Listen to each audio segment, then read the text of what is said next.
আমাকে বলা হয়েছে আমি সুদখোর, বহুবার বলা হয়েছে। আপনারা সেটা গ্রহণ করেন নাই, কারণ গ্রামীণ ব্যাংকের মালিক আমি না। সুদ যদি গ্রহণ করে থাকে, সে গ্রামীণ ব্যাংকের মালিকেরাই গ্রহণ করেছে। আমি যখন গ্রামীণ ব্যাংক থেকে আমাকে যখন বের করে দেওয়া হয়, তখন গ্রামীণ ব্যাংকের ৯৭% সদস্যের মালিক ছিল, গ্রামীণ ব্যাংকের মালিক ছিলেন তারা। ৯৭% মালিকানা আমাদের সদস্যদের কাছে ছিল।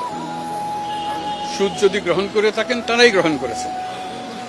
আমি একজন কর্মচারী মাত্র, সেটা আপনারা জানতেন। আমি গ্রামীণ ব্যাংকের মালিক ছিলাম না কখনো। কাজে আপনারা সেটা গ্রহণ করেন না।